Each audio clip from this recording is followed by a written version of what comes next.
The gunshot echoed like a whisper from death itself, the bullet tearing straight into the 8-year-old boy's chest. Blood spraying crimson across the wet concrete of a Chicago alley. It wasn't a dream, it was a memory, replaying night after night inside the head of Blake Thornton, a former CIA operative now wandering in a yellow cab that served as a shell, hiding the ghost within. The rain fell in sheets, turning the streets into diluted rivers of blood. And Blake, his cold grey eyes hidden beneath the brim of a baseball cap, gripped the steering wheel, trying to forget.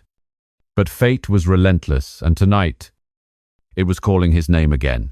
The taxi glided through the bustling loop, scarlet neon lights reflecting on the slick pavement, mingling with the blare of horns and drunken laughter spilling from roadside bars.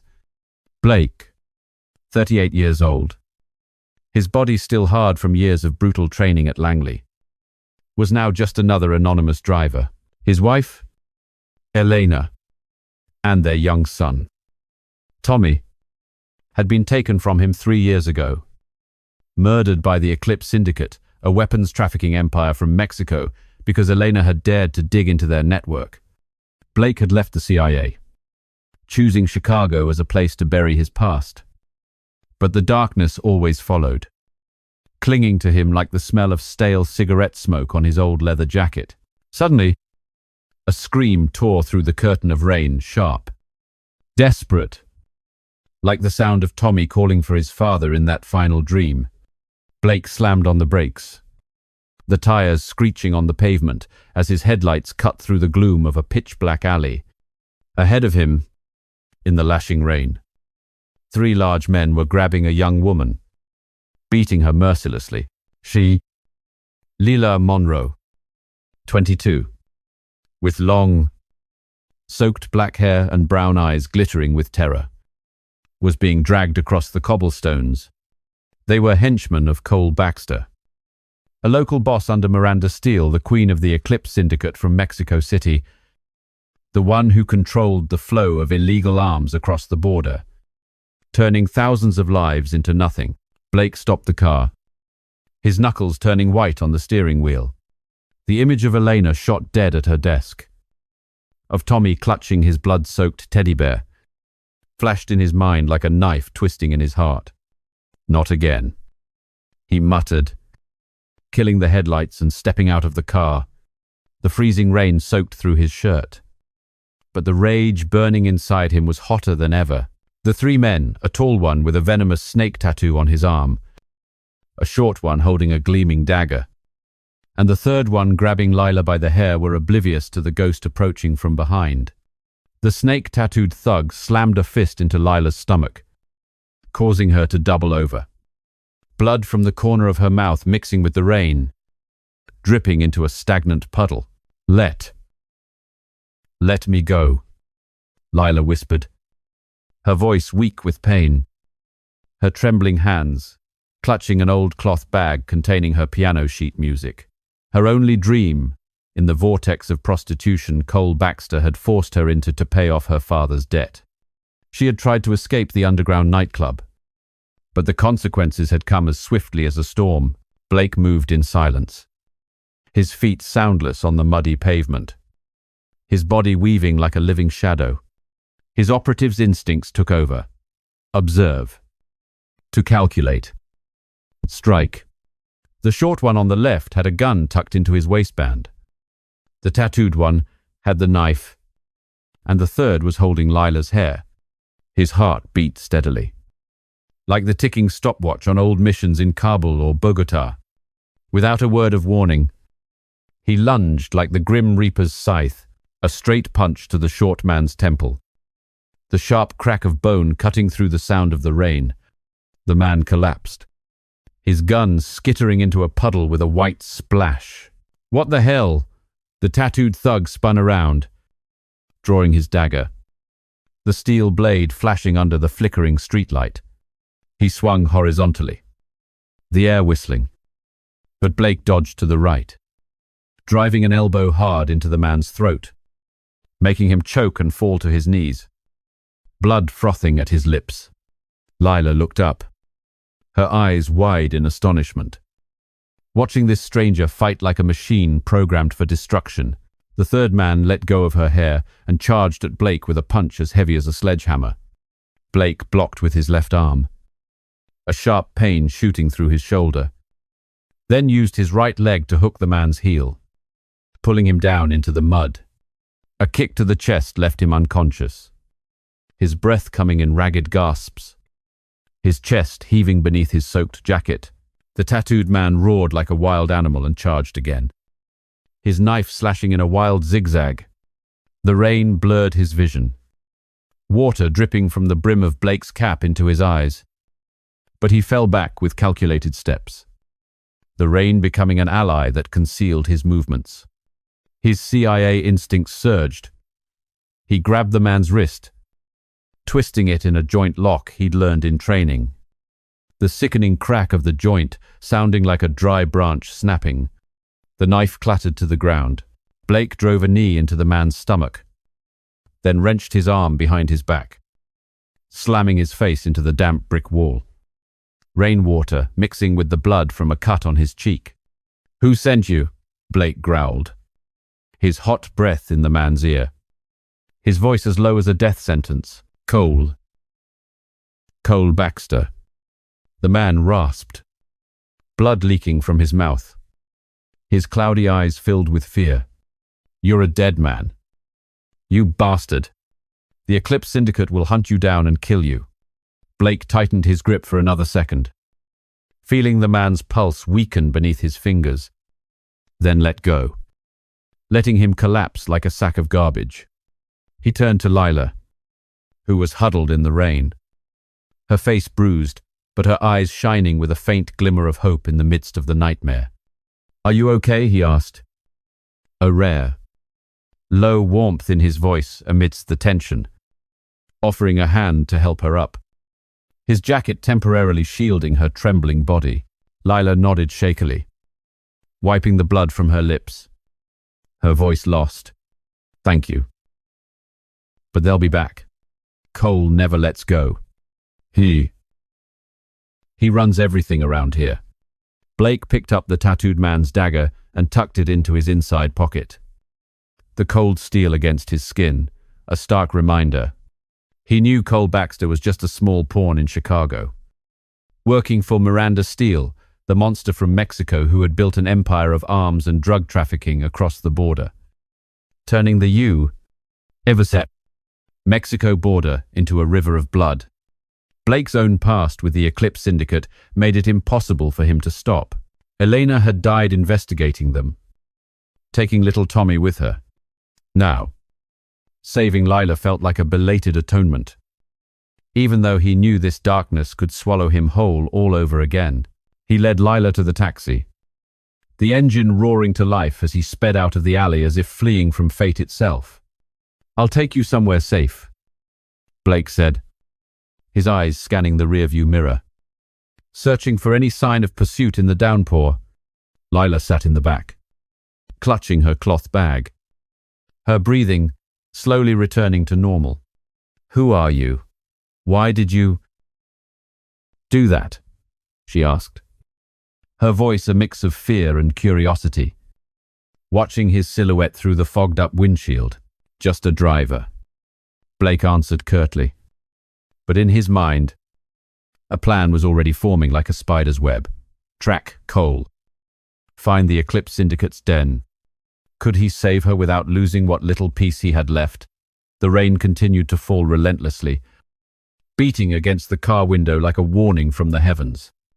In a moment of silence, Lila whispered an old hymn, her voice trembling. "Oh God, you are the light in the darkness." Blake gave a faint smile, remembering words Elena used to read from the Bible, "Be not afraid, for I am with you." Was he really here? In the middle of the blood and rain of Chicago? In a small suburban apartment?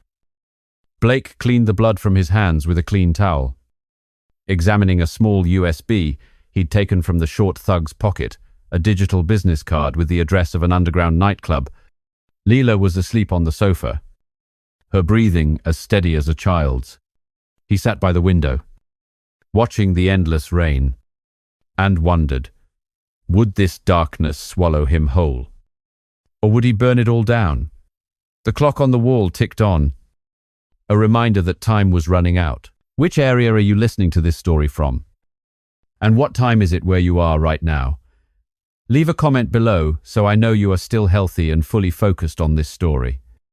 My dear friend, we will continue right after this. The dim light from a desk lamp cast itself on Blake Thornton's face, carving out the deep lines etched there by 3 years of hell. As he sat motionless in his small apartment on the outskirts of Chicago, the tiny USB, the clue from last night's thug, flashed an address. Club Eclipse in the Loop. The bustling heart of the city that pulsed like a dark artery.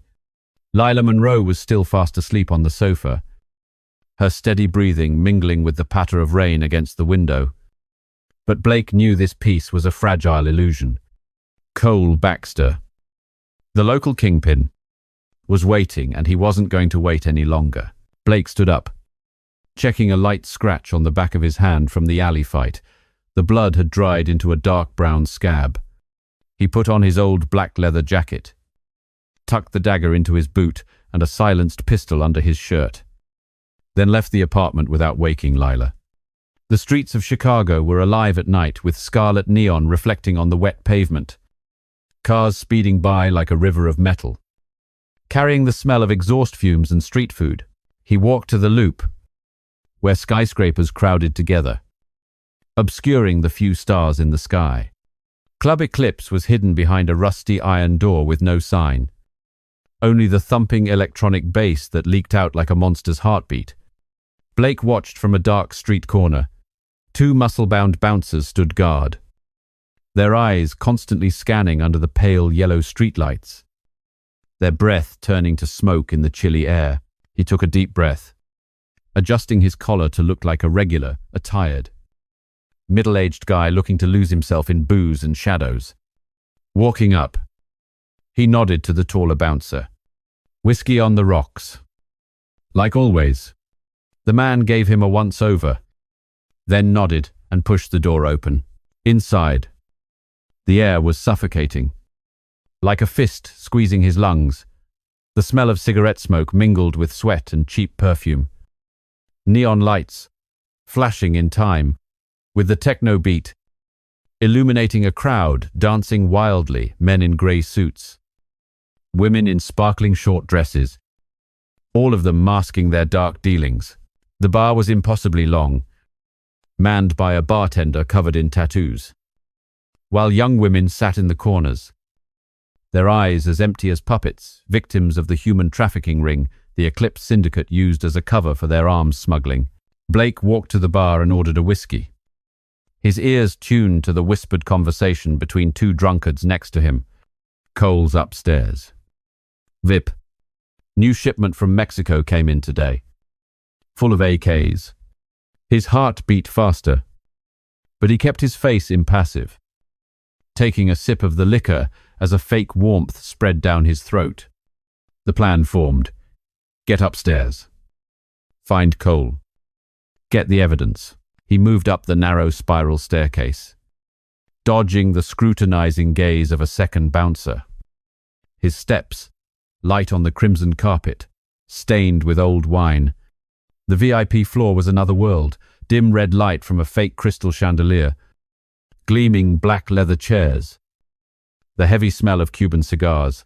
Cole Baxter sat in a secluded corner, his body as massive as a brown bear, his face a roadmap of scars from settling old debts.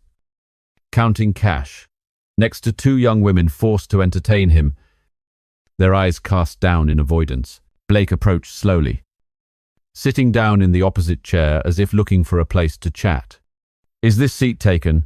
It's a long night, and I could use some company."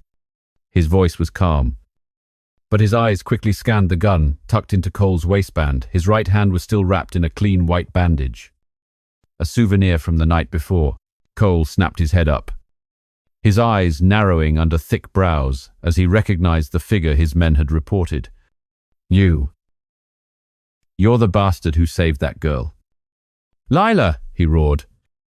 springing to his feet and waving over 3 bouncers from a dark corner of the room. They rushed forward, brandishing iron pipes and daggers, their muscles bulging under tight black t-shirts. The music from downstairs was still pounding, drowning out their heavy footsteps. But Blake was ready, his heart beat as steady as the metronome from his CIA training sessions. The battle erupted under the flashing neon lights, turning the VIP room into a chaotic war zone. The first bouncer swung an iron pipe, the air whistling. But Blake rolled out of the way, using a leather chair as a shield, the clang of metal echoing loudly. He leaped forward, lunging at the second man who was slashing a knife across his chest. He pivoted, slamming his elbow into the man's throat. The sound was a ragged wheeze, like a broken engine, and the man collapsed, his knife clattering under a table. The red neon flashed for a moment. Blake drove his fist straight into the third man's gut, the sound of ribs cracking as loud as dry twigs. Then he hook-kicked the first man's feet out from under him. His head slammed into the glass table, which shattered, sending shards glittering like fallen stars amidst the red blood. Cole pulled a pistol from his waistband and fired a warning shot. The bullet grazed Blake's shoulder, tearing through his jacket, and hot blood began to seep across his skin. "You die here," Cole bellowed, firing a second time. But Blake rolled behind a leather sofa, the pain flaring up like fire, adrenaline masking everything. He sprang like a panther, grabbing Cole's wrist and twisting it in a classic joint lock from his training. The sound of the joint popping was sharp and loud, and the gun fell, clattering on the polished wooden floor. Cole roared, swinging at Blake's face with his left hand. Blake's nose bled, the salty taste spreading across his lips. But he didn't let go, tightening his strong arm around Cole's neck, forcing him to his knees amidst the sparkling broken glass. "Where's the transaction list? The weapons from Mexico?" Blake growled, his eyes locked on Cole's face, their breath mingling with the smell of blood and sweat. Cole wheezed, his face turning purple under the red lights. "The hard drive. In my pocket. But you're a fool. Miranda Steele in Mexico City will grind you to dust." Blake searched his pocket and pulled out a small black hard drive. It contained a list of hundreds of weapons deals, from AK-47 seconds to guided missiles, and smuggling routes across the border. He let go of Cole, letting him collapse unconscious in a spreading pool of his own blood. The bouncers were scattered across the floor, and the VIP room was now a wreck. Overturned chairs, spilled liquor, and the music from downstairs still echoing like a taunt. Blake wiped the blood from his face with his sleeve and checked his shoulder wound. It was just a graze, but it burned like a reminder. He left the nightclub through the back door, melting into the bustling Chicago night crowd, the smell of exhaust fumes and fast food masking the scent of blood. Back at the apartment, he took off his shirt and bandaged the wound with a clean towel, the blood soaking through in a long red streak. Lila woke up, her eyes wide with terror when she saw him. "Blake, what did you do? There's blood everywhere." She trembled, stepping forward to gently clean the wound with her soft hands, her voice cracking with fear. "I found Cole. He's just a puppet for Miranda Steele, the head of the Eclipse Syndicate in Mexico," Blake replied, plugging the hard drive into an old, battered laptop on a chipped wooden table. The screen flickered to life. Names, photos of weapons, shipments, secret routes through the Sonoran Desert. Leela starred, tears rolling down her cheeks. I know. They forced me to be a decoy, to cover for the shipments. It started last year, after my father died because of the debt he owed them." Blake clenched his fists, rage swelling inside him like a tidal wave. But then his phone buzzed violently, a text from an unknown number. In Lila's voice, "They're here. Save me." No.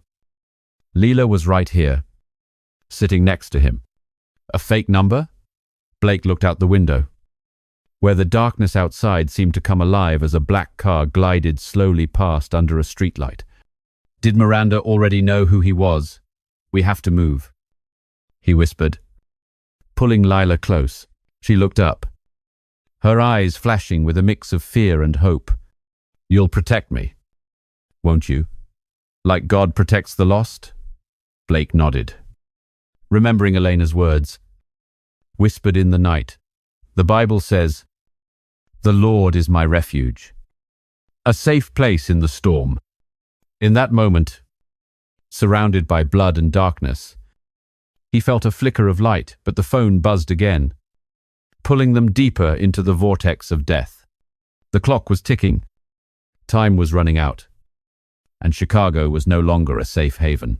The faint dawn light crept through the window blinds of the suburban Chicago apartment, illuminating the dried bloodstains on the wooden floor. But Blake Thornton hadn't slept. The fake text message from last night, "They're here. Save me," from an unknown number, still haunted him like a curse. A reminder that the Eclipse Syndicate had caught his scent. Lila Monroe sat huddled in a corner of the room, clutching a cloth bag containing her sheet music, her eyes red with a mixture of fear and exhaustion. "We have to leave. Now," Blake said, his voice a low, decisive rumble as he packed the hard drive and a combat knife into a worn leather backpack. He knew Miranda Steele had already sent her people from Mexico and Chicago. The city that had been a sanctuary was now a death trap. Using a fake passport from an old CIA contact, he pulled Lila out of the apartment, and the borrowed pickup truck sped onto I-90, heading east toward New York, where he hoped Wyatt Brooks, an old friend at the FBI, could offer them temporary shelter.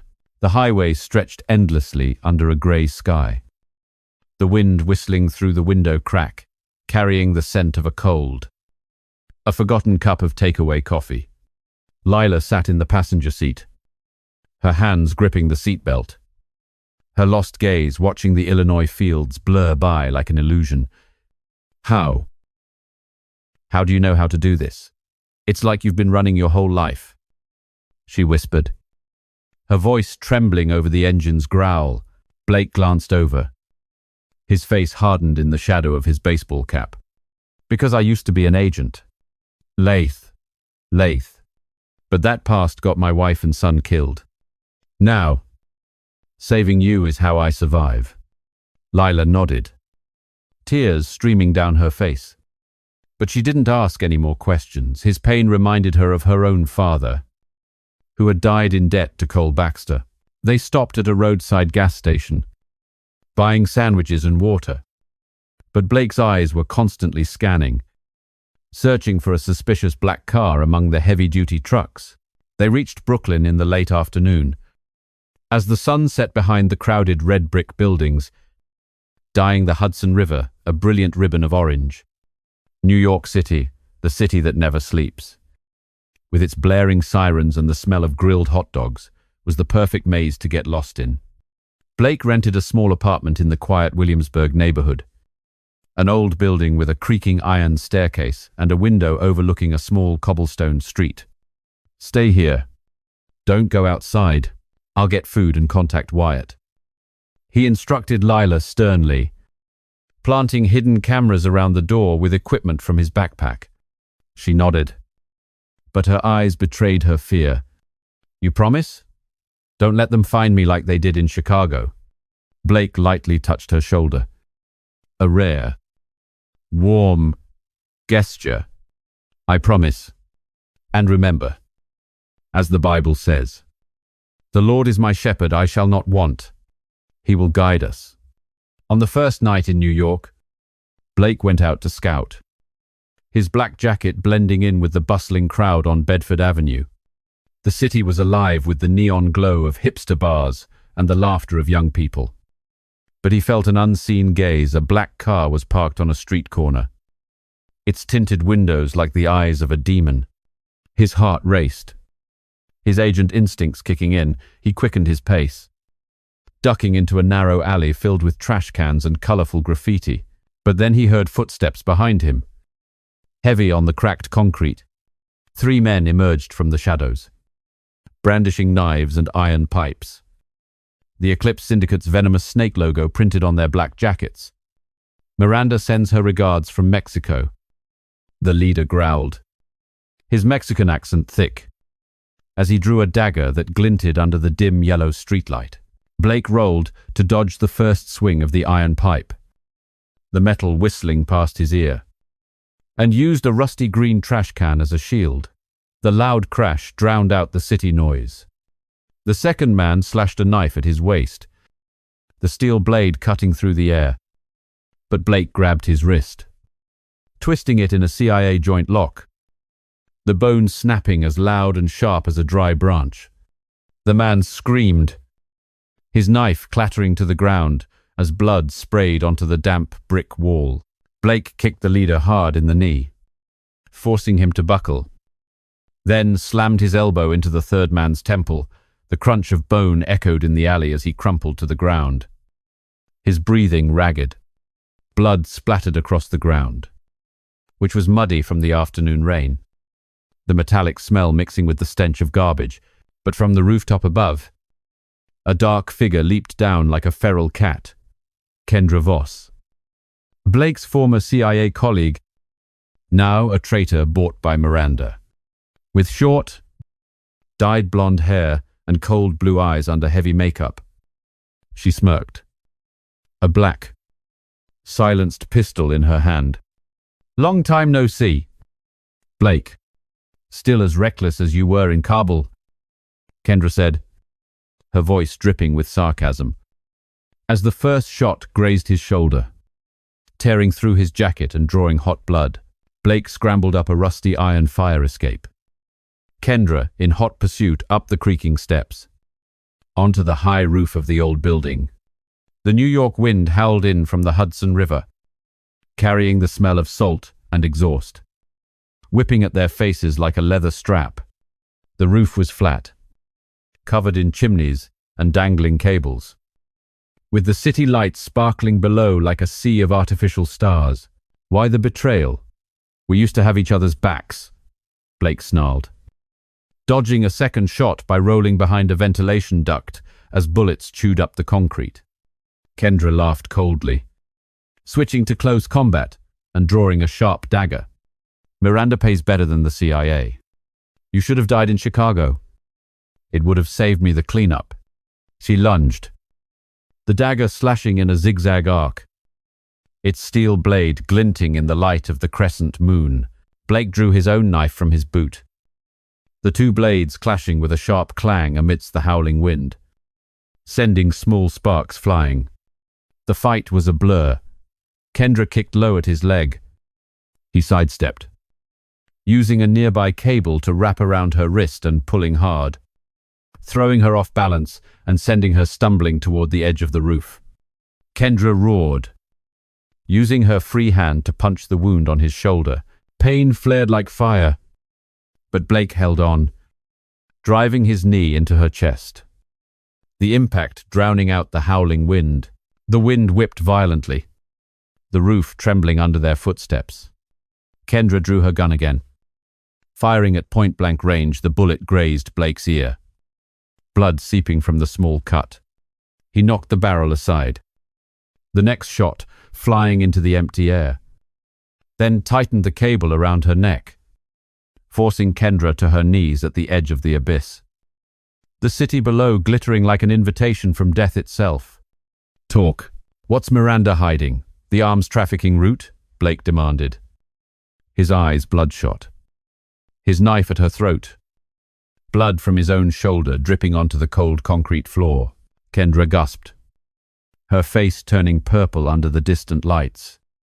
"They're laundering money through the weapons deals in New York Harbor.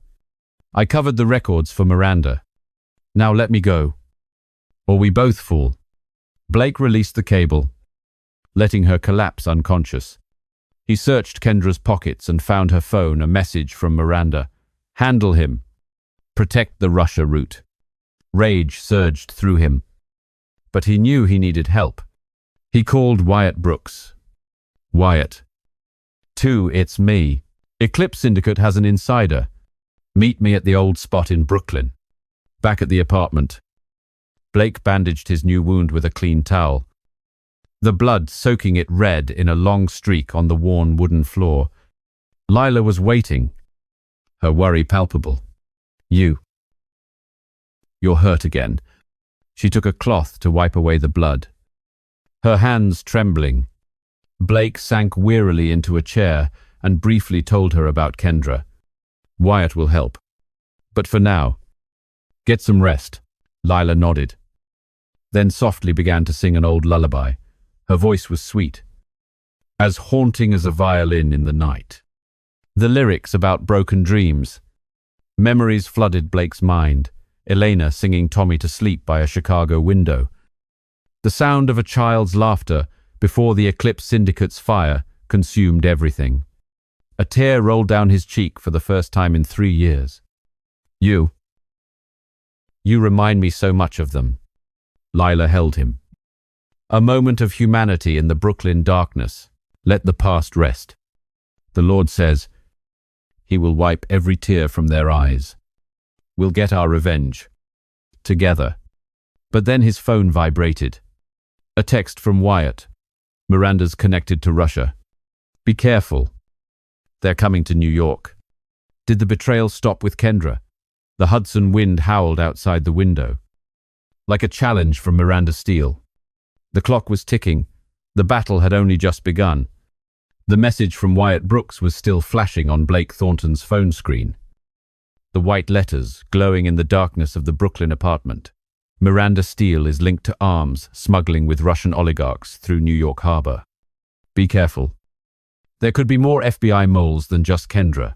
Blake turned off the phone and looked out the window where the Hudson wind carried the sharp chill of an autumn night, turning the city lights into lost stars. Lila Monroe had fallen asleep on the sofa, her face peaceful under a thin blanket. But he knew a storm was coming. The Eclipse Syndicate doesn't forgive.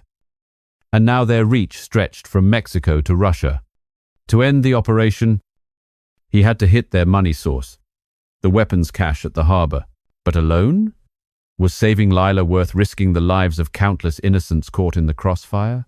Blake left the apartment at dusk, wearing a worn-out worker's jacket he'd bought at a second-hand store.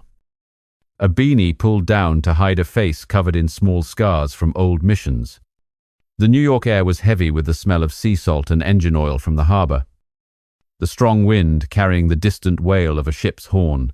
He drove a borrowed truck, an old Ford with a fake license plate, speeding over the Brooklyn Bridge, its tires screeching on the dew-slicked road, heading for the industrial port on Staten Island.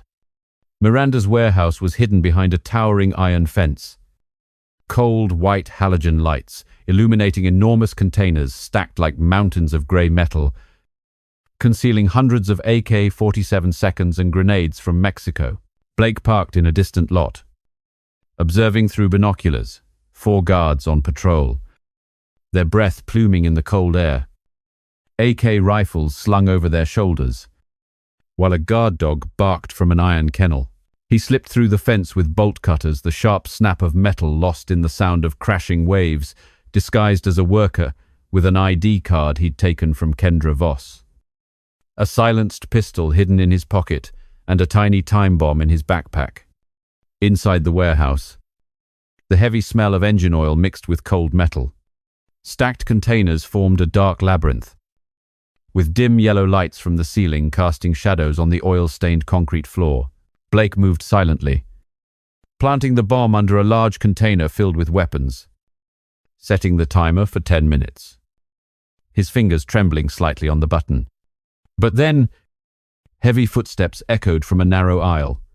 A guard spotted him, his voice a low Mexican drawl. "Hey, who are you? You're not on this shift." He drew his gun and fired a warning shot. The bullet ricocheted off a container, red sparks flaring against the grey paint.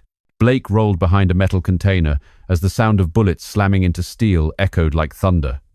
He returned fire with 2 quick shots from his pistol. One hit the man's shoulder, dark red blood spraying onto the cold concrete. The man roared and collapsed, his gun clattering to the ground. "Intruder! Get back up!" he yelled into his radio, his voice cracking with pain. 3 other men rushed in from the dark aisles, rifles ready, their eyes fierce under their hard hats. Wind from the open warehouse door carried the harbor's chill, making the oil-slicked floor slippery. Blake dodged the first shot from the lead guard. Using a container as a shield, the sound of bullets hitting metal rang out, sparks flying like deadly fireworks. He leaped across the narrow path, lunging at the nearest man. Slashing at his gun hand with a dagger, hot blood sprayed as the man screamed, his weapon tumbling beneath a container. The second man fired repeatedly, bullets ripping through the air and slamming into the warehouse wall just inches from Blake, sending up a cloud of concrete dust. He rolled to evade, firing a slug from his pistol that hit the man's leg with the sickening crunch of shattering bone. He crumpled, screaming amidst the grey containers. The third man, the largest, with a cartel tattoo on his neck, charged in for close combat. Swinging a heavy iron pipe, the wind from the blow rushed past Blake's face, carrying the smell of sweat and cigarettes. He sidestepped left, grabbed the man's wrist, twisted it in a joint lock from his CIA training, then drove his elbow into his throat. A gurgling sound escaped as the man collapsed, the pipe clattering onto the oily floor. Blood seeped from Blake's old shoulder wound, soaking his sleeve red, the pain burning like fire, but adrenaline masked it, turning him into a relentless phantom. But from the darkness of the main aisle, Kendra Voss appeared. She had escaped the rooftop last night. Now she led 2 dirty cops, their dark blue uniforms grimy, their eyes glinting with greed under the halogen lights. "You're hard to kill." "Blake," Kendra snarled, firing a silenced pistol. The bullet grazed his arm. Hot blood, seeping out in the bone-chilling harbor, cold. "Miranda knows everything. You're just a moth flying into the flame." Blake scrambled up an iron walkway leading to the warehouse roof, drawing Kendra and the 2 cops after him up the shaking stairs. The sea wind whipped in from the Hudson River, carrying the stench of fish and salt. The vast roof was a mess of smokestacks and dangling cables, the waves crashing below like death's whisper. The fight on the roof, Kendra slashed with her dagger, the steel blade flashing under the distant lights. Blake blocked with his forearm, fresh blood running down his skin from the new cut. He wrapped a cable from a nearby crane around one cop's leg and pulled hard. The man crashed onto the slick rooftop, his scream lost in the wind. The second cop raised his gun, but Blake kicked his hand, sending the weapon flying into the air, then slugged him in the jaw, making him stagger back, and over the railing the sound of his fall was swallowed by the waves. Only Kendra remained, standing against the howling wind, her hair flying wildly. "You save that girl, Leela, but you lose everything. The Russian weapons will keep flowing." She smirked, lunging to kick Blake in the stomach. The pain was blinding, but he gritted his teeth, drove his knee into her chest. Kendra fell, and he pinned her down, knife to her throat. "Where's Miranda?" "The whole route, Mexico City. A villa in the suburbs. But you'll be dead first." Kendra gasped, her eyes blazing with hatred. Blake let her go, letting her flee into the harbor's darkness, the wind covering the sound of her footsteps. He triggered the bomb early. A massive explosion rocked the warehouse, flames erupting to consume the containers, black smoke billowing into the river fog, the blast echoing like thunder. Millions of dollars in weapons turned to ash. The Russian oligarchs would feel the sting, but Miranda would retaliate. Blake jumped into the truck, gunning the engine and speeding away from the harbor amid the wail of approaching sirens, flashing red and blue lights behind him like the eyes of a pursuing demon. Dirty cops, the Eclipse Syndicate's puppets, were hunting him. Returning to the Brooklyn apartment, Blake bandaged his new wounds, the blood soaking another clean towel red. Lila was waiting, her eyes filled with anxiety. Did you do it? She asked, her voice trembling. Blake nodded wearily. The weapons cache is gone, but Kendra escaped. And Miranda knows. We have to move. Soon. In his mind, a question gnawed at him like a blade. Was saving Lila worth the lives of all the other victims caught in this spiral? Wyatt called. Gould. I've got Miranda's file. His Russian ties run deeper. Fly to Mexico. Blake. Lila touched his hand, whispering, Don't be alone. As the Lord said, be strong and courageous. Do not be afraid. In that moment, with the smell of smoke and fire still clinging to his jacket, he nodded but deep down. He knew the real storm had only just begun. The clock on the wall ticked. Time running out. Pulling him toward Miranda's den, Wyatt Brooks's voice came over the phone. Urgent against the lingering sound of the Hudson wind in Brooklyn, Miranda Steele isn't just trafficking weapons. She's partnered with a Russian oligarch, laundering money through secret channels. The FBI file shows her main nest is in Mexico City, a villa in the suburbs. Get there now. Blake. Before they track down Lila. Blake Thornton hung up, his eyes falling on Leila Monroe, asleep on the sofa, her face peaceful in the middle of their long nightmare. He clenched his fist. The memory of Elena and Tommy's brutal deaths at the hands of the Eclipse Syndicate slicing through him like a sharp blade. I have to end this, he muttered. Packing a bag with a fake passport from an old CIA, contact a flimsy piece of paper hiding the identity of Carlos Mendoza. Leila woke up, her eyes anxious. You're going alone? Be careful. Blake. I freeze. I'll be waiting. He nodded, touching her cheek gently. Stay strong. Like the Lord said, be strong and courageous. Do not be afraid, for the Lord your God will be with you. In that moment, in the darkness of the apartment, Elena's words from the Bible echoed, stirring a fragile strength within him. He left Brooklyn at midnight, boarding a red-eye to Mexico City. The pitch-black sky, a warning from fate itself. The plane landed at Benito Juarez Airport just as the sun rose, its orange-gold light casting a glow on concrete buildings mixed with ancient architecture. The hot, humid air enveloped him like the breath of a desert. Mexico City, a chaotic metropolis of blaring horns and the smell of grilled tacos wafting from street carts, was Miranda's territory. A place where the Eclipse Syndicate thrived. Blake rented a beat-up Honda motorcycle from a lot and drove through the crowded streets of Polanco, avoiding the prying eyes of the local police, many of whom were on the cartel's payroll. Miranda's villa was located in the suburbs of Coyoacán, hidden behind lush green hills, surrounded by high stone walls, constantly scanned by infrared cameras. With a barbed wire fence glinting in the sun, he stopped the bike in a nearby sparse forest. Observing through binoculars, 10 guards armed with assault rifles, guard dogs barking from their kennels, the faint scent of jacaranda flowers mingling with the smell of gasoline from the distant highway. Through the sewer, Blake decided, remembering the file, Wyatt had sent an old drainage tunnel leading straight into the compound, an Aztec-era remnant buried beneath modern concrete.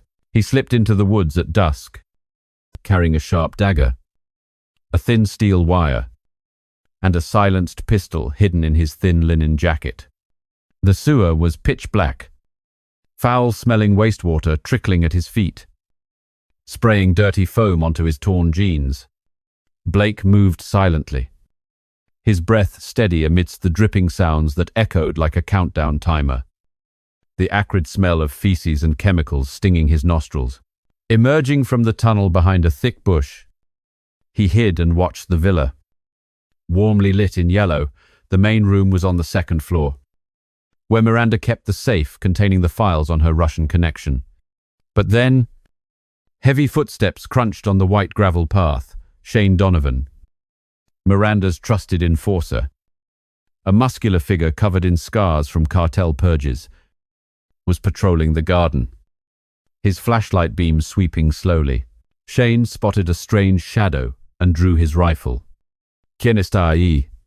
"Who's there?" He fired a warning shot. The bullet grazed the bushes, sending green leaves flying under the crescent moon. Blake burst from the shadows, dodging a second shot by rolling across the dew-covered grass, the smell of damp earth mixing with the imminent scent of blood. The fight exploded furiously under the sparkling Mexican sky. Shane charged, his fist swinging like a sledgehammer.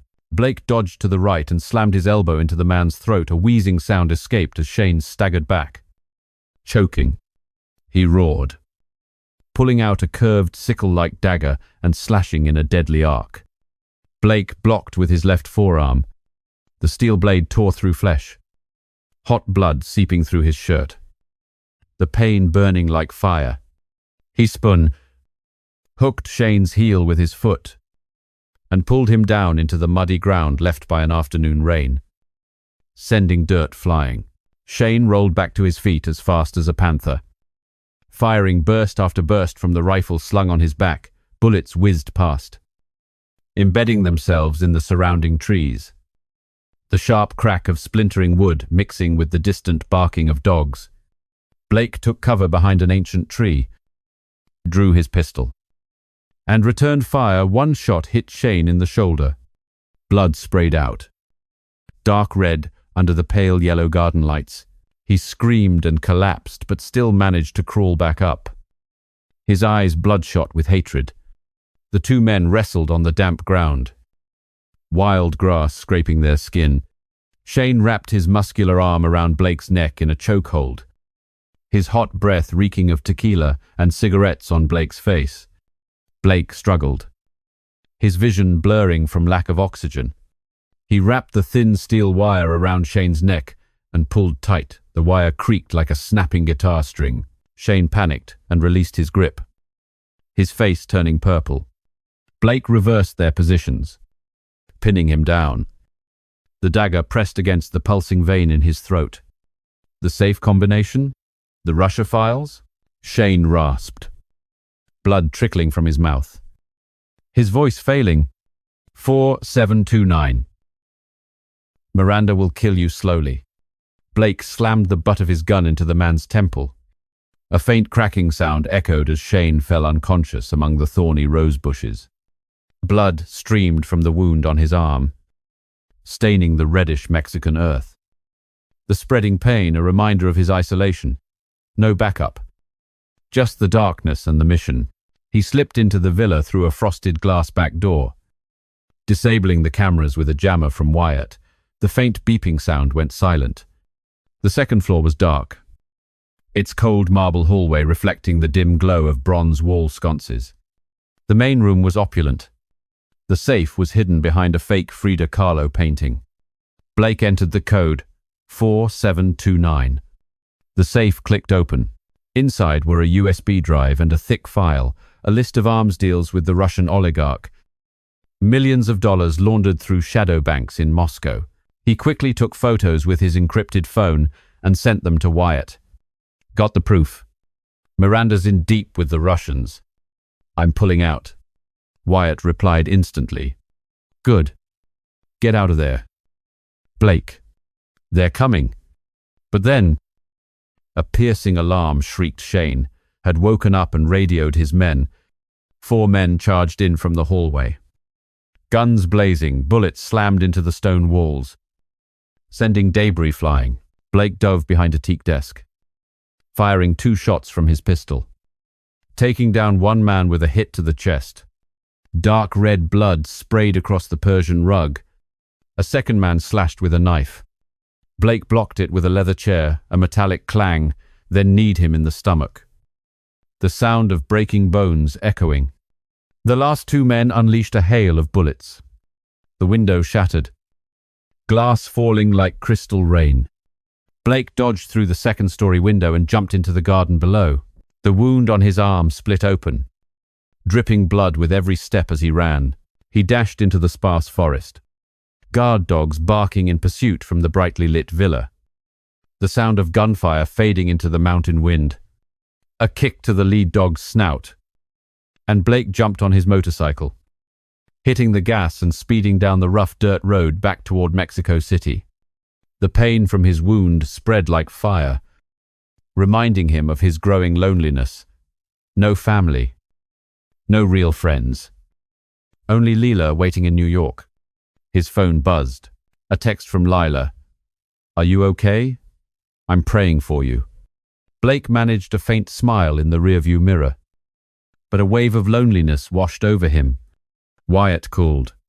The evidence is solid. But Miranda sent an assassin to New York. Protect Lila. A flicker of suspicion. Was Wyatt clean? The starry Mexican sky seemed to mock him as he wondered, could the light of justice ever pierce this darkness?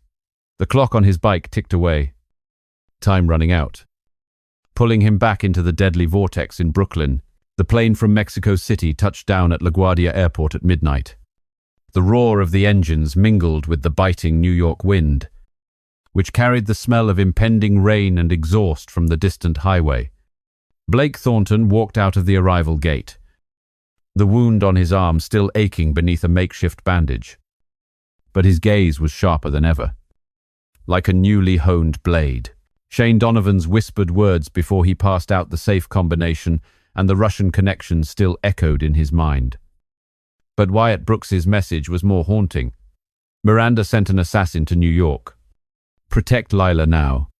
Blake hailed a cab and sped through the neon-lit streets of Manhattan, his heart pounding as he pictured Lila Monroe alone in her Brooklyn apartment. The Eclipse Syndicate never let go. They had smelled blood since the harbor explosion. And now, he was target number one. He reached the Williamsburg apartment at 1 a.m, letting himself in with a spare key. The faint smell of cold coffee and toast lingered from the small kitchen. Lila was sitting by the window, cradling an old guitar, her eyes red under the pale yellow light of a desk lamp, her fingers gently plucking a mournful tune.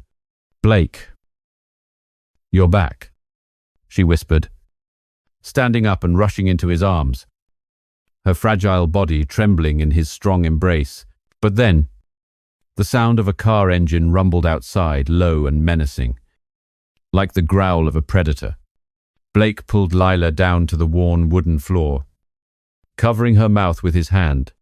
"Stay down, they're here." Through a gap in the thin curtains, he saw Kendra Voss get out of a glossy black SUV, followed by 3 muscular henchmen, handguns ready under their leather jackets, their faces cold and emotionless under the orange streetlights. Kendra, the traitor who had escaped the harbor, was now leading the hunt, her short blonde hair blowing in the wind, a hateful smirk on her face. Blake knew they couldn't stay. He pulled Lila through the back door of the apartment and jumped into an old truck hidden in the dark alley, its engine roaring to life like thunder in the dead of night. "Hold on!" he yelled, slamming the gas and pulling out onto the main road. The tires screeched on the damp pavement as he headed for the Brooklyn Bridge, the iconic structure with its massive steel cables glittering under the yellow lights. The East River, a black, swallowing abyss below. The chase began instantly. Kendra's SUV was right on their tail, its bright headlights cutting through the darkness.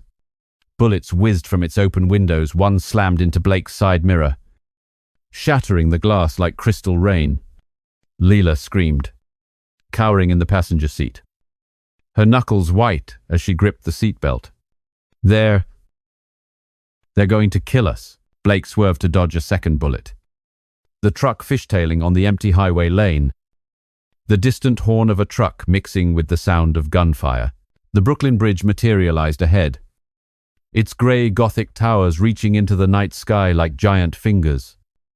The river wind whipping past, carrying the stench of salt and dead fish. Blake sped onto the bridge, the truck rattling on the old stone pavement, the pale yellow streetlights illuminating the vibrating cables. Kendra sneered from the pursuing car, her shout cutting through the wind, nowhere left to run. "Blake, Miranda says hello from Mexico. She fired repeatedly from a suppressed pistol. Bullets tearing through the air. One hit the truck's rear tire. It hissed and deflated, sending the vehicle careening toward the bridge railing. Lila gripped his arm. Her eyes squeezed shut. Blake held the wheel steady with a rock-solid arm. Sweat, mixing with blood seeping from an old wound, and slammed the accelerator, ramming straight into Kendra's SUV. The deafening screech of metal on metal echoed across the bridge like a death knell. Kendra's car flipped, rolling several times before erupting in flames.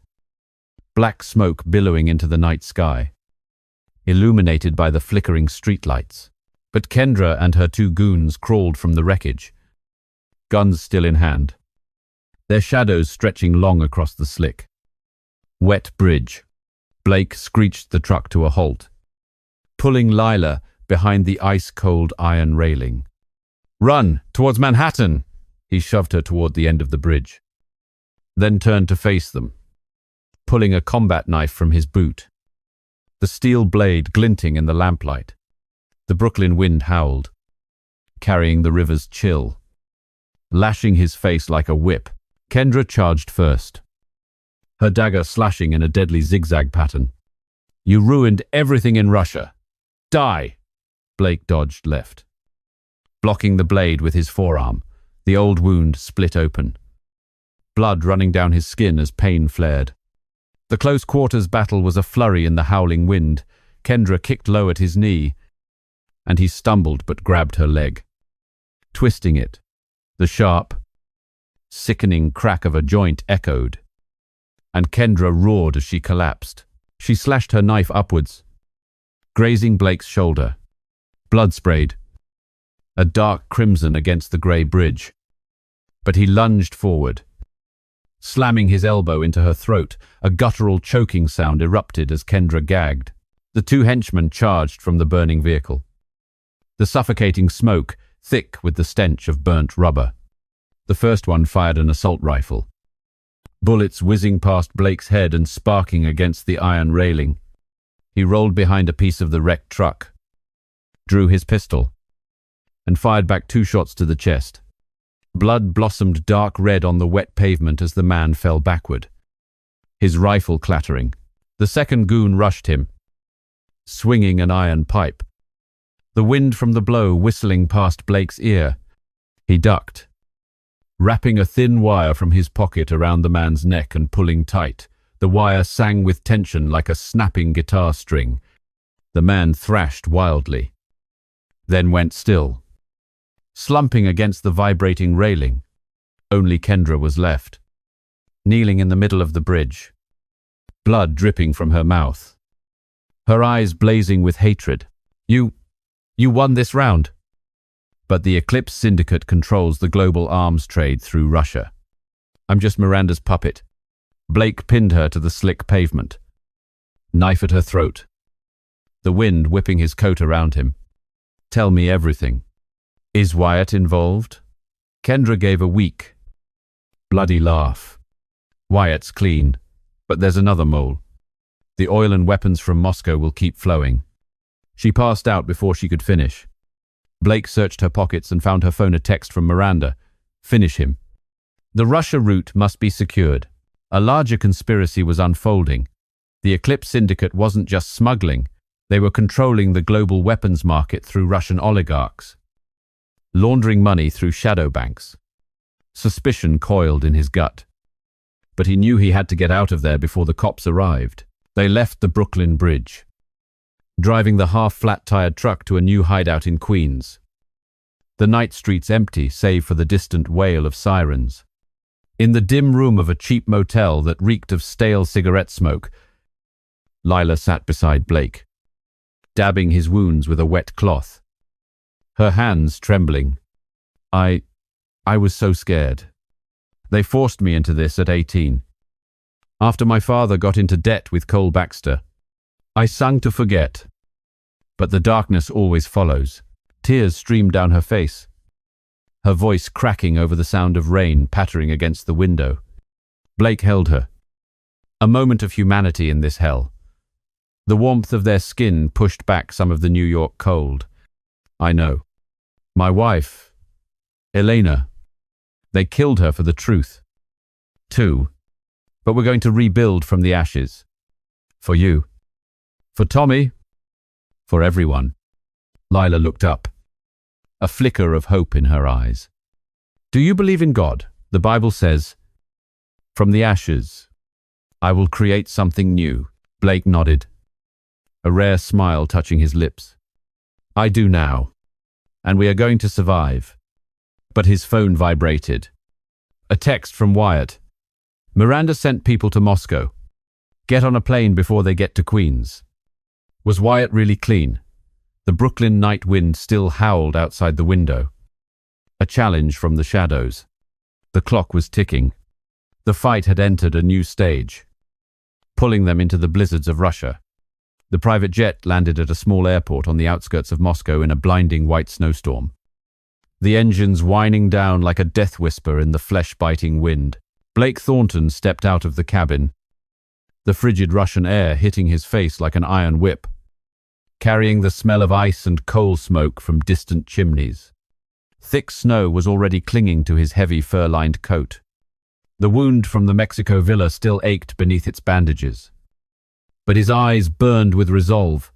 Wyatt Brooks's tip about Miranda Steele, sending men to Moscow to secure the Russian weapons route, had dragged him here, deep into enemy territory. A text from Lila in Queens. Be careful. I'm praying for you every night. Blake managed a faint smile through the swirling snow. But his suspicion of Wyatt was growing. Was his old friend truly clean? Or was it just another mask for betrayal? He rented a four-wheel drive SUV from the snow-covered lot and sped into the storm, tires slipping on the icy road leading to central Moscow.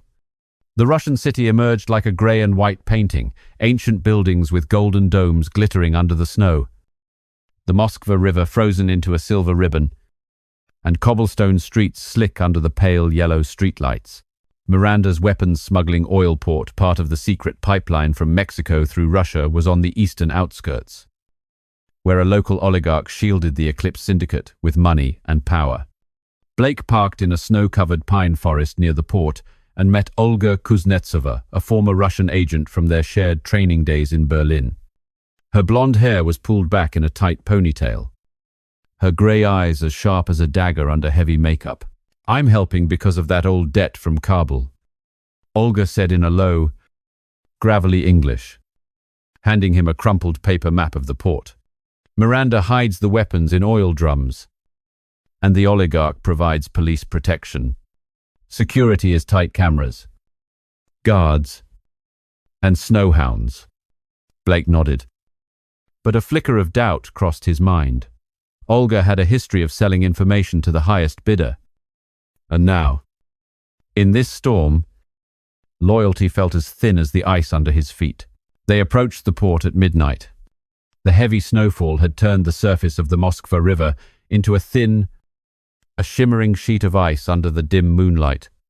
Cold white halogen lights illuminated massive oil drums stacked like grey ghosts, concealing hundreds of assault rifles and grenades from Mexico.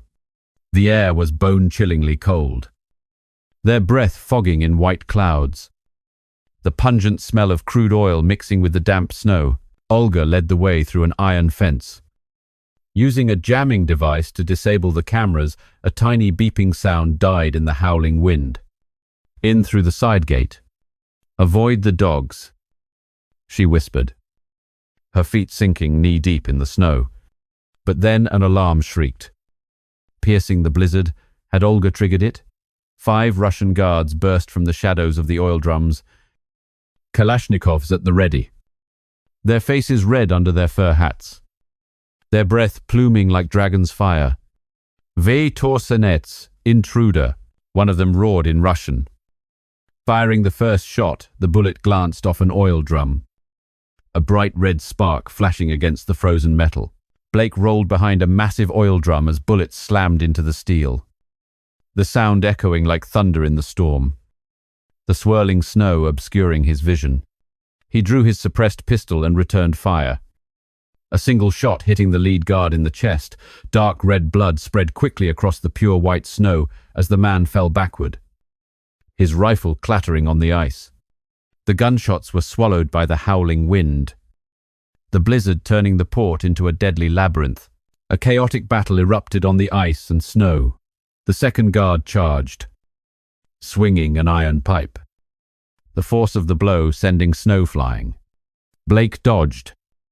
Using the ice skate blade on his boot to hook the man's leg, he slid wildly before plunging through a crack in the river ice, his screams swallowed by the dark, freezing water below. Olga provided covering fire from behind. Taking down a guard with her suppressed pistol, the bullet hit his shoulder, blood spraying and freezing instantly on the snow, but her eyes held a flicker of greed, her finger squeezing the trigger just a little slower than it should have. Blake threw the first smoke bomb. Thick white smoke erupted, mixing with the falling snow to create an ethereal fog, blanketing the port like a death shroud. The third guard, hidden behind an oil drum, fired blindly into the haze. A bullet grazed Blake's shoulder, ripping through his coat, hot blood seeping out into the marrow-deep cold. He charged through the smoke, gliding on his skate blades like a phantom, and drove his combat knife precisely into the man's gun. Hand blood sprayed crimson on the snow. The rifle fell, and a punch to the jaw sent him crumpling, his head cracking against the ice. The fourth guard emerged from the smoke, huge as a Russian bear, swinging an iron pipe in a wide arc. Blake ducked, feeling the cold wind from the blow rush past his face, then wrapped a thin wire around the man's neck, pulling it tight in the blizzard. The wire sang with tension amidst the howling wind. The man thrashed, his breath coming in ragged chokes before ceasing entirely as he collapsed into the rapidly deepening snow.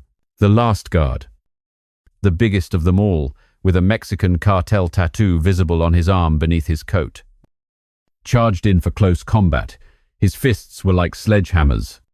Blake blocked with his elbow, excruciating pain shooting up from his old wound, then kicked the man's knee, the sound of bone snapping echoing in the snow.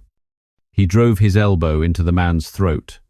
The guard fell, choking, his red face quickly buried by the snow. The port was now deadly silent, with only the howling wind and the dissipating smoke. 5 bodies lay scattered across the blood-stained ice. Olga stood there, breathing heavily, a smirk playing on her lips in the dim halogen light. Well done. Now, Miranda's palace is 5 kilometers from here. Here are the coordinates. She handed him a crumpled piece of paper. But Blake saw her phone vibrate a text from Miranda. Deliver him. Get double the pay. Betrayal. Olga raised her pistol and fired point blank at his chest. The bullet grazed his shoulder, blood spraying and freezing instantly on the snow. You. Is money more important than old debts? Blake roared, dodging aside as bullets slammed into an oil drum, which began to leak thick, black sludge. A duel erupted in the middle of the snowstorm. Olga slashed with a knife from her coat pocket, the steel blade flashing under the moon, and Blake blocked with his forearm, blood streaming from the new cut. He spun, using the slick ice to slide a kick into her leg, sending her tumbling into the deep snow. Olga rolled to her feet, firing wildly. But a second smoke bomb erupted, shrouding them. Blake charged through the white haze and twisted her gun hand. The sickening crack of bone echoed as Olga screamed, her knife clattering onto the ice. He pinned her down, his blade at her throat in the swirling snow. Why? We were partners, Olga whispered, her face pale. Miranda's price was high. Russia is the future, not the past. Blake let her go, allowing her to flee into the blizzard, her blonde figure vanishing into the whiteout. He searched Olga's pockets and pulled out a USB drive files on the illegal arms, confirming Miranda's palace on the outskirts of Moscow, complete with exact coordinates. Blake activated the timer bomb he'd hidden on the oil drum. A massive explosion rocked the docks, flames devouring millions of dollars in weapons as black smoke billowed into the white snow, the blast echoing like thunder in the night. The Russian oligarchs would be furious, but the damage was immense. Blake ran into the snowy forest as the blizzard whipped fiercely around him, the snow quickly burying his tracks. His leg was numb, the wound seeping blood that froze almost instantly. But he didn't stop. Lila has to live, he thought. A memory of Elena singing Tommy a lullaby flashing through the pain. He called Wyatt. The docks are destroyed. Miranda's at the palace. But Olga turned on me. Wyatt replied, I'll provide support. But be careful, there are insiders everywhere. Suspicion about Wyatt hit him like an avalanche. The deadly blizzard closed in as he took cover in a shallow cave, waiting for the first light of dawn. Did Miranda already know he was coming? The watch on his wrist ticked away the seconds, pulling him toward the final battle at the Ice Palace. The weak light of a Moscow dawn filtered through a crack in the shallow cave, staining the thin layer of snow outside red. But Blake Thornton wasn't waiting any longer. Last night's explosion at the docks, its black smoke still coiling in the distance, had undoubtedly alerted the Eclipse Syndicate. And now, with the USB of Russian arms deals hidden in his parka, he had to get out before the local oligarchs mobilized their dirty cops. The blizzard still howled outside the cave, carrying a bone-deep chill. But Blake burst out, sprinting through the white-blanketed pine forest towards the SUV rendezvous point, his breath fogging in the air like a curse from Olga Kuznetsova. Wyatt, I'm clear. Send the airfield coordinates, he whispered into the encrypted phone, his heart pounding with a growing suspicion of his old friend. The plane left Moscow at 8 a.m., carrying him back to Chicago, the city where the nightmare started. And now the place to secure the evidence for his final strike against Miranda Steele. They landed at O'Hare in the middle of a chilly autumn afternoon. The sharp wind off Lake Michigan carrying the scent of decaying leaves and distant industrial smoke. Blake led Lila Monroe to a safe house on the outskirts of Wrigleyville. An old red brick building with a creaking iron fire escape and windows overlooking an abandoned baseball field, where the distant wail of a train drowned out the traffic. The Chicago air felt heavy, and yellow leaves littered the sidewalk like a reminder of the coming winter. The shadow of the Eclipse Syndicate, seeming to cling to every street. Lila sat on a cracked leather sofa, clutching the backpack containing her guitar, a new resilience glinting in her eyes. Did you get what you needed from Russia? Are we close to the end? Blake plugged the USB into a battered laptop on a scarred wooden table. The screen lit up with a list of arms transactions from AK-47s to anti-tank missiles, their routes traced from Mexico to Moscow and signed off by a Russian oligarch. Enough evidence to burn Miranda to the ground. But first, you need to learn how to defend yourself. I can't always be there. The following days were a crucible of brutal training within the cramped apartment, transforming the living space into a warrior's forge. Blake taught Lila the basics: how to dodge a punch by pivoting at the hips, how to lock an arm with a simple joint twist, how to use her house keys as a weapon to jab at an attacker's eyes. He used a homemade sandbag hung from the ceiling, and the rhythmic thud of her punches echoed with her ragged breaths amidst the smell of sweat and black coffee. Don't hesitate, Blake said, his voice a low, serious rumble, adjusting her form under the yellow fluorescent light. An enemy like Eclipse won't show mercy. Look them in the eye and strike first. Lila punched harder, sweat beading on her forehead, but her eyes flashed with determination. I can do this.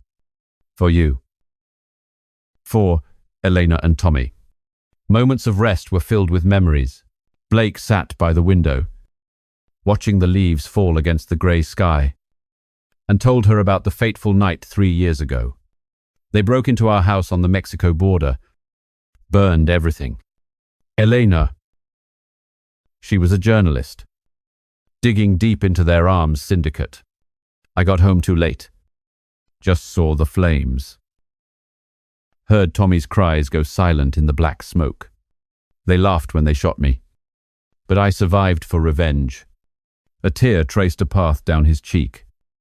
The first time Leela had seen the iron-willed man show such vulnerability. She hugged him, whispering, "God hasn't forsaken you. The Bible teaches, though I walk through the valley of the shadow of death, I will fear no evil. You are my light now." But the peace was as fleeting as a Chicago morning mist. On the third night, a thunderous banging erupted at the door amid a drizzling rain, the wooden frame vibrating from heavy blows. Blake pushed Lila into the dark bedroom. "Hide behind the bed. Call Wyatt if I don't make it back." He drew his combat knife and a pistol, his heartbeat steadying into a battlefield rhythm. 4 of Miranda's men, enforcers from Mexico. Their faces a roadmap of scars and cartel tattoos peeking from under leather jackets burst through the shattering window, sending shards of glass raining like silver confetti in the orange streetlight that filtered past the blinds. "Miranda sends her final regards from Russia," the leader growled, his Mexican accent thick, firing a warning shot into the wall. Plaster dust exploded, and the acrid smell of gunpowder filled the air. Blake rolled behind the old leather sofa, using it for cover as bullets ripped through the upholstery, exposing jagged springs. A brutal, close-quarters battle exploded in the cramped apartment, turning the familiar space into a chaotic war zone. The first man lunged with a horizontal knife slash, the steel blade glinting under an overturned table lamp. Blake deflected it with a chair, the clang of impact echoing, then lunged forward, his own dagger severing the tendon in the man's weapon hand. Blood arced across the stained wooden floor. The man screamed and collapsed, his knife clattering as his useless hand twitched. The second goon opened fire from the kitchen doorway, a bullet grazing Blake's shoulder, tearing through his shirt as a sharp, hot pain flared. He rolled behind the wooden dining table, grabbed a broken bottle as a makeshift weapon, and charged, smashing it against the man's temple. The sound of cracking bone mingled with shattering glass as the man fell backward, his head slamming against the refrigerator with a loud thud. The third man, a brute with a venomous snake tattooed on his neck, charged in for hand-to-hand combat, his heavy fists swinging. The first punch whistled past Blake's jaw, carrying a cold draft from the broken window. He blocked with his forearm, a dull ache radiating from an old shoulder injury, then hooked the man's heel with his foot, sending him crashing to the floor in a cloud of dust, pinning him. Blake wrapped a powerful arm around his throat, the man's gasps loud against the patter of rain outside. "Where is Miranda? The palace in Moscow?" The man choked out, his face turning purple. "Moscow. Outskirts. But you'll be dead before you get there." Blake drove an elbow into his nose, sending a spray of dark blood across his face, then slashed the tendons of his remaining hand with his knife. The sound of tearing flesh was sickening as the man convulsed and went limp. The leader, realizing the tide had turned, unleashed a hail of bullets from the hallway, the rounds chewing up the wall right next to Blake's head, showering him with plaster dust like artificial snow. He charged out, using the overturned sofa as a mobile shield. Bullets tore through the leather, and a spring popped out, snagging the leader's leg. Blake leaped forward, grabbing the man's gun wrist and twisting it in a CIA-taught joint lock. A sharp crack of bone echoed in the room as the gun fell. Blake then drove a knee into the man's stomach, slamming him against the blood-streaked wall. The apartment was a ruin. The sofa was shredded, the glass table shattered, and blood was splattered on the floorboards like a dark, abstract painting. The smell of gunpowder and metallic blood mingled with the damp rain. Leela emerged from the bedroom, trembling but clutching her house keys like a weapon. "Blake, Are you okay? He wiped blood from his face and quickly bandaged his new wound with a clean towel from the kitchen. Just scratches. They know we're here. He checked the leader's pocket. Finding a phone with a message from Miranda. Finish him before he reaches Moscow. The trap was obvious. She was waiting for him at her ice palace. Blake uploaded all the data from Chicago to Russia to his laptop, sending it to Wyatt through an encrypted channel. This is everything. Make the play. Wyatt's reply was quick. Copy that. The FBI is moving in. But Miranda has insiders. Watch yourself in Moscow. The wave of suspicion crested. Was Wyatt the traitor? Blake made his decision. A final assault on the palace. I'm going alone, he told Lila, packing a bag. She shook her head, her eyes resolute. No, I'm going with you. You saved me. And I'm not letting you face this alone. They left Chicago at dawn, flying to Moscow on fake passports. On the plane, Blake stared out at the grey-white clouds, wondering, did justice even exist in this grey world? Or was it just a lonely man's illusion? Lila took his hand. A moment of humanity in the cramped airline seats. It does. Because we are fighting for it. As God said, let justice roll on like a river. But deep down, he knew the final battle would be more brutal than anything before. The countdown timer in his head ticked on, leading him into Miranda's den of wolves. Snow fell thick in the forest on the outskirts of Moscow, the wind howling like a wolf in the pitch-black night, carrying a bone-chilling cold from the frozen Moskva River. Blake Thornton climbed over the towering electric fence, disabled by a jamming device from Wyatt Brooks, his body blending into the whiteout of the blizzard, his thick fur coat crusted with ice. Miranda Steele's palace emerged like an ancient fortress amidst the pine forest, snow-covered grey stone walls, sharp spires reaching for the starry night sky, crystal chandeliers illuminating stained glass windows. But inside, it was a wolf's den full of traps, with infrared cameras and Russian-Mexican guards on patrol.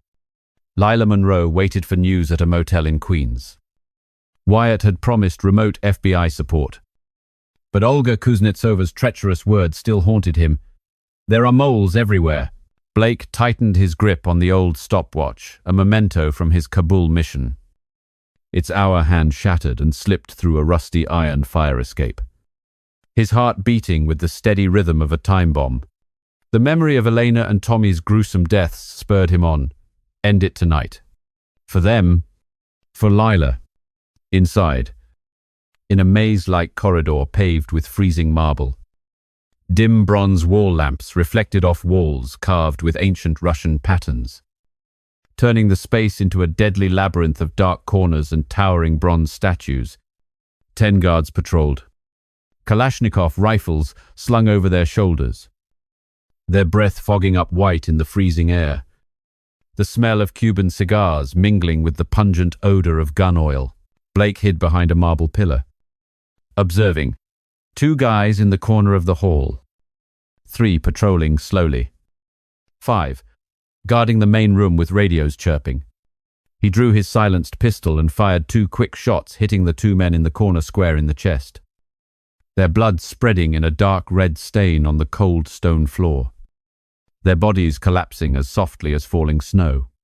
The sound of the shots was faint, but it was enough to alert the others. Vitor Janets, intruder. One of them roared in a Russian-Mexican accent. Firing a burst from his rifle, bullets slammed into the stone pillar, sending chips flying, fine white dust mixing with snow that had slipped through a crack in the door. Blake burst from the shadows, his martial arts lightning fast in the labyrinthine hallway. He dodged the bullets with a roll across the cold floor, then drove a straight punch into the nearest man's jaw.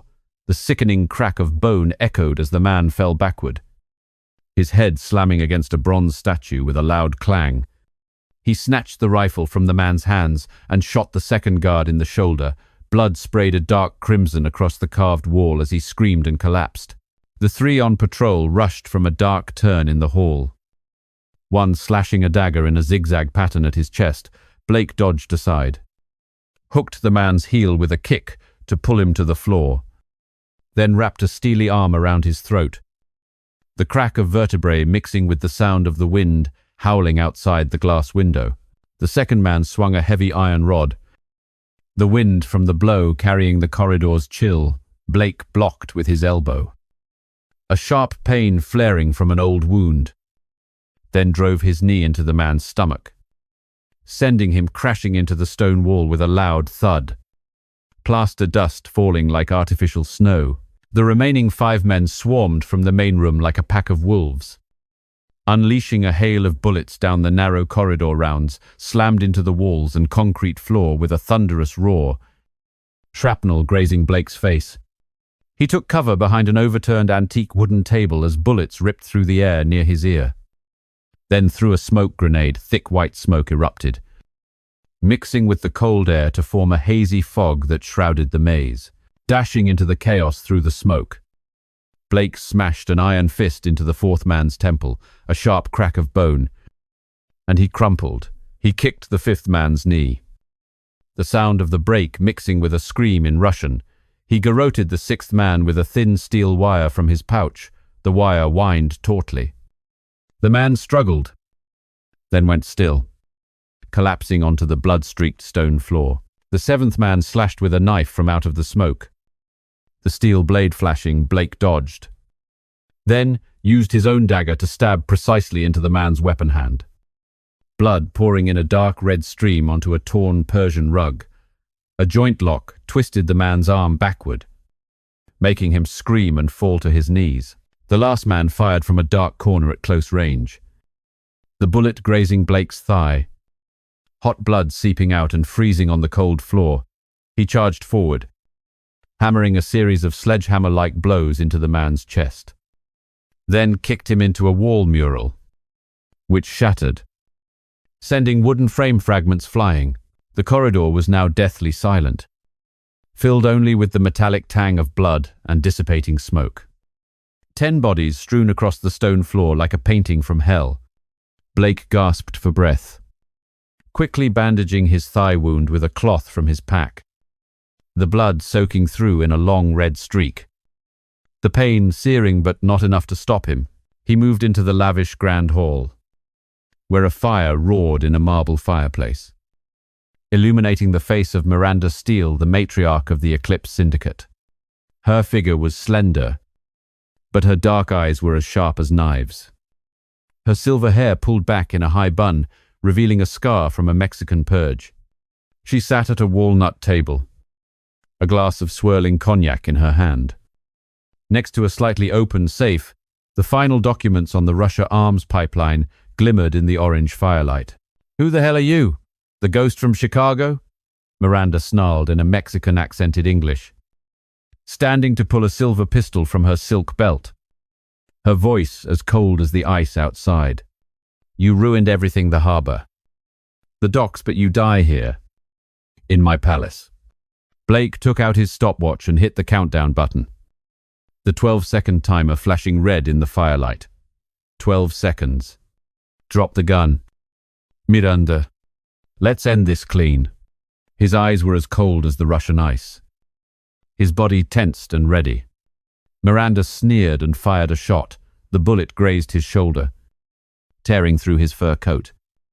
Hot blood seeping onto his skin. 10 seconds.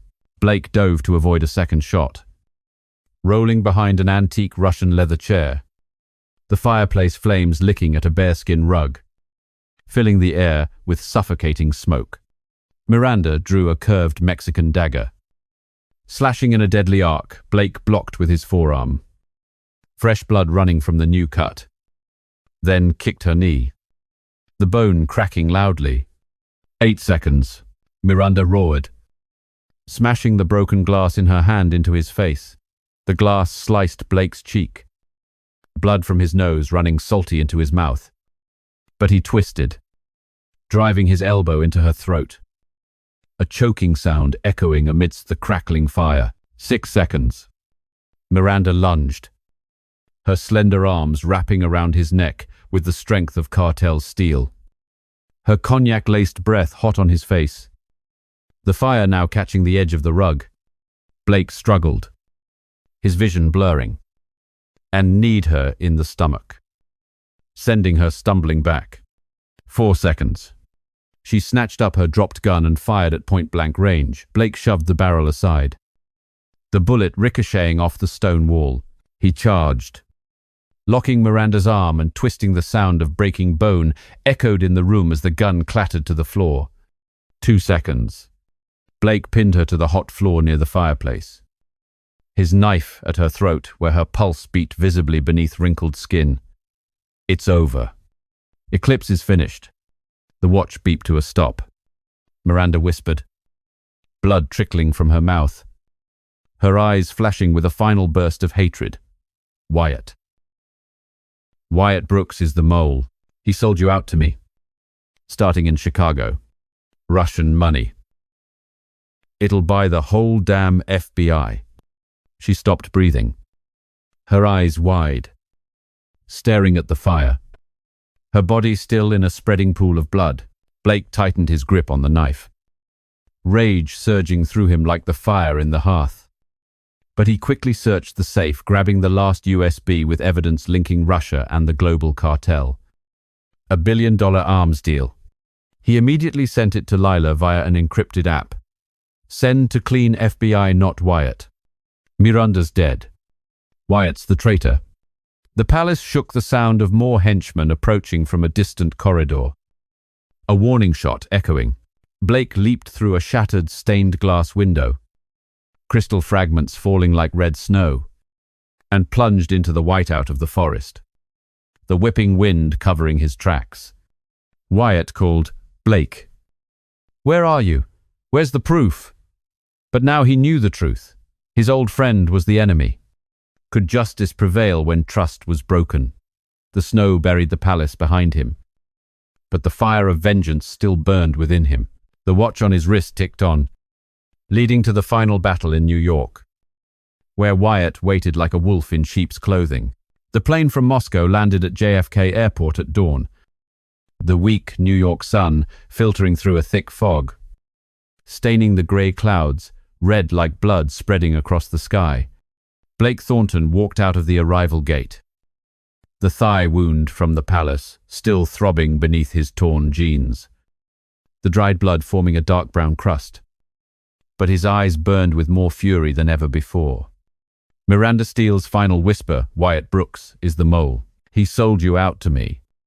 Starting in Chicago echoed like a curse, confirmed by the evidence on the USB, now safe in the pocket of his old leather jacket. The Eclipse Syndicate was broken in Russia, but Wyatt, his old friend from the CIA, now an FBI agent, had sold him out from the beginning, taking bribes from Miranda to cover up the global arms pipeline. You're a dead man. Wyatt.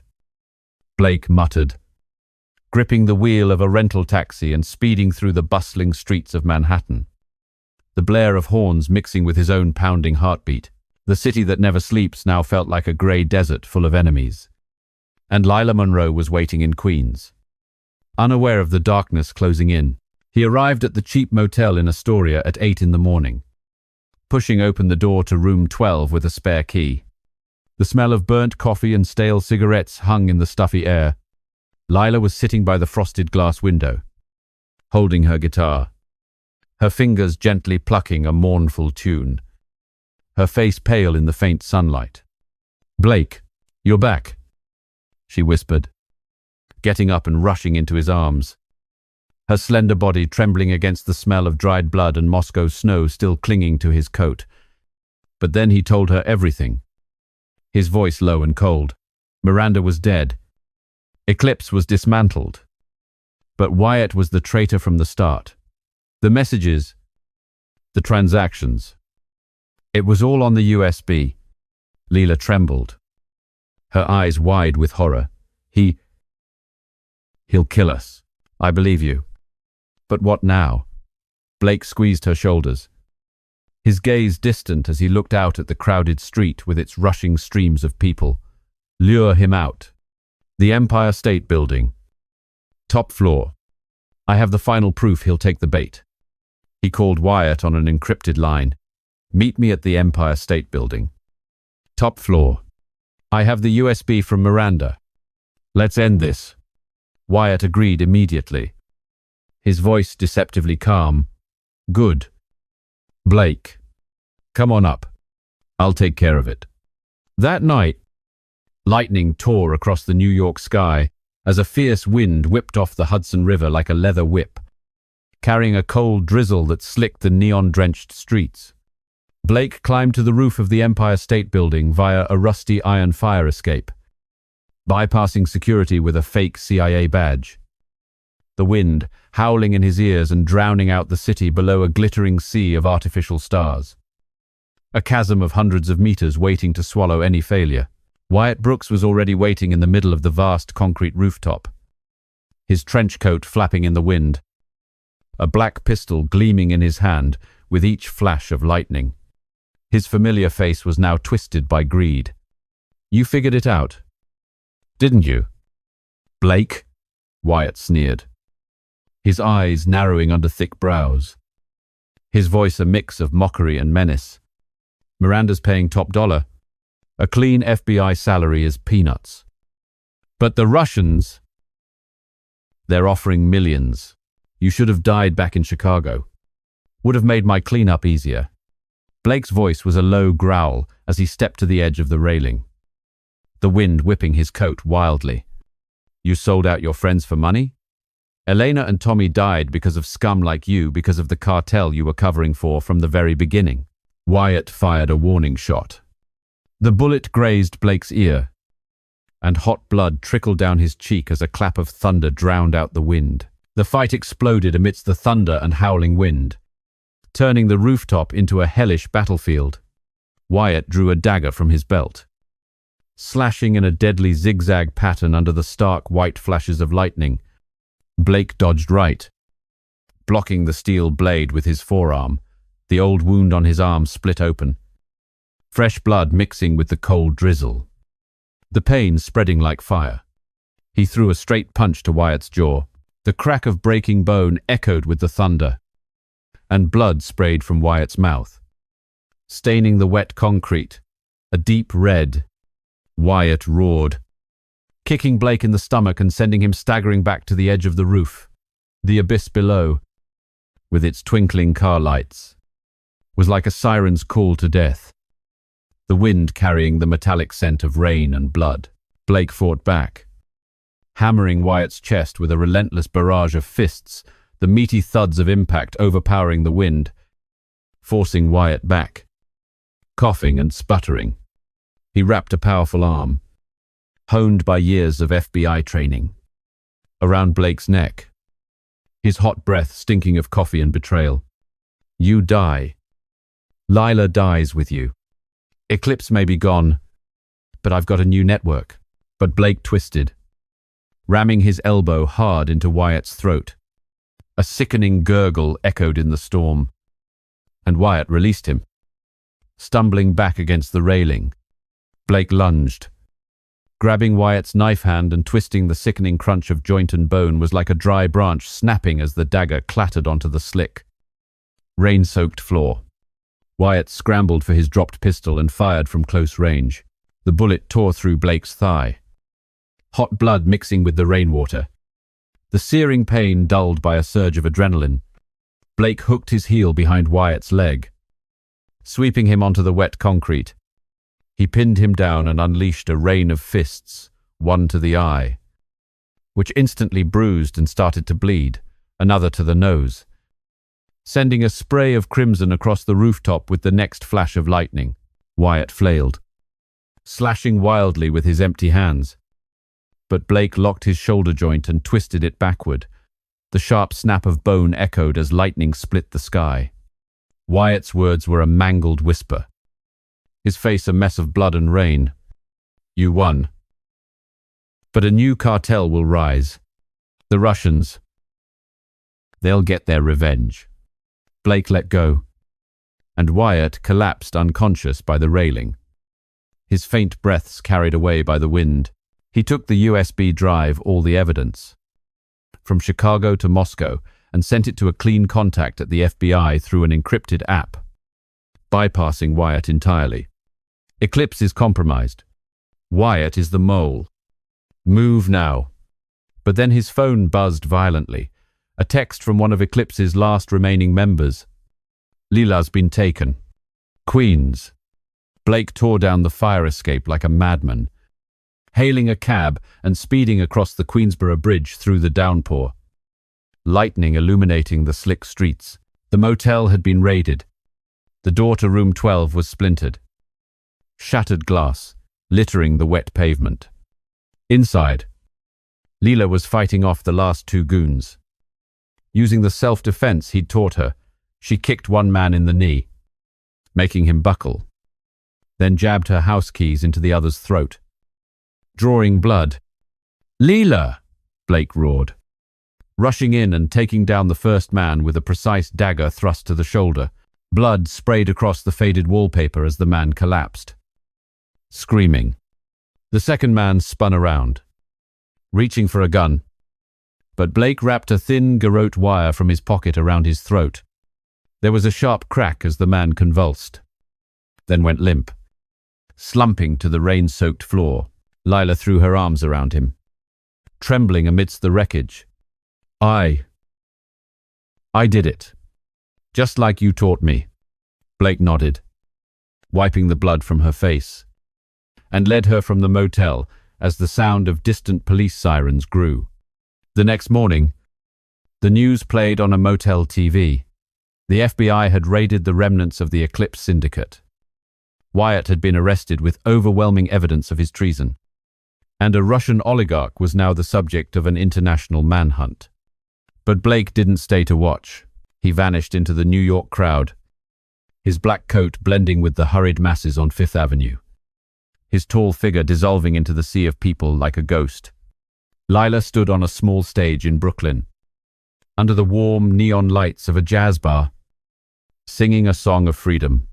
Her clear voice filled the room with lyrics of broken dreams and flickering hope as the audience applauded wildly amidst the smell of coffee and cigar smoke. "This is for my hidden hero," she whispered into the microphone, a tear rolling down her cheek, her hands clutching her guitar as if holding onto a memory.